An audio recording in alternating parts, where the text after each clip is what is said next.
NANI?!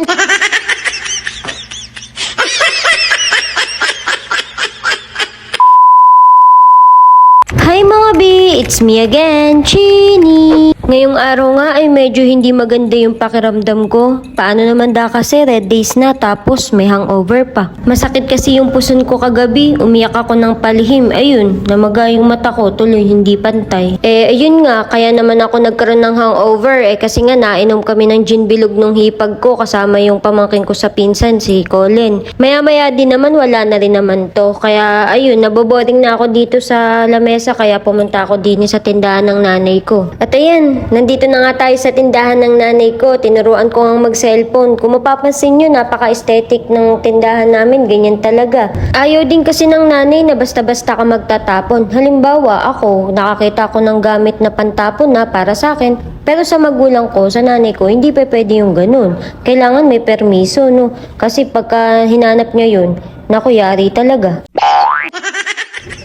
Kahit ganun pa man, mahal na mahal ko ang nanay, no? Candy na yung Max. May sukli pa siya, nanay? Oo. Max na lang. Ilang piraso? Ng candy? Isa. Kahit ano? Kahit ano? Orange. Max Orange.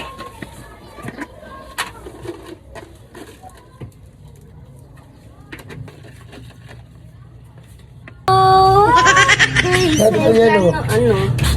Pang grade 6 na papel. Nay, magkano din pang grade 6 na papel? Piso isa. Piso isa. 5 piso nga. 5 piso, ano? Hay ka muna dun sa vlog ko. Pasok ng ulo mo dito. 6 na piraso, nanay? Ha? Oo. 6 na piraso. 5 piso, isa lang. Mahal na pala to. Dati, 2 piso lang yan. Writing. Namimigay ka ba sa kaklase mo? Ng papel? Anong araw, hindi? Anong araw nang O tinatago mo? Ako nung nag-aaral ako Nangihingi lang ako dati. Ako din nangihingi lang ako. Kahit marami kong papel, nangihingi ako. Nilabas mo yung isang pad na papel ubus agad Nangi daw lahat O, di ba ang mahal na pala ng mga papel ngayon? Inayos ko na nga lang tong mga garapon sa ibaba dahil pagkatapos ay maliligo na ako at may pasok pa ako sa work ng 11 AM.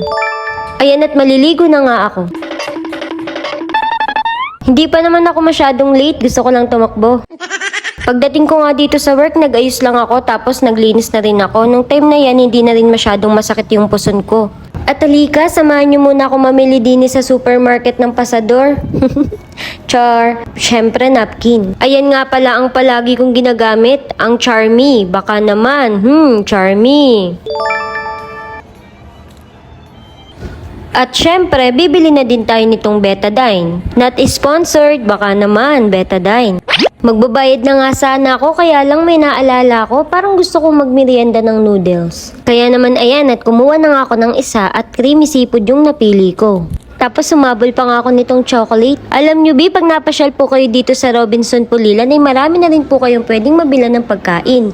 Meron din silang Tiara Milk Tea, The Original Okoy King, Wild Street Taste, and Corn Dog. Meron din po pala ditong Cheese Overload, Shake and Roll Hub, Scramble Overload, at kung ikaw nga ay nakikrib sa spaghetti, carbonara, palabok, ayan, matatagpuan yan sa Merienda Express. Meron na din pala ditong takoyaki and mochi mango.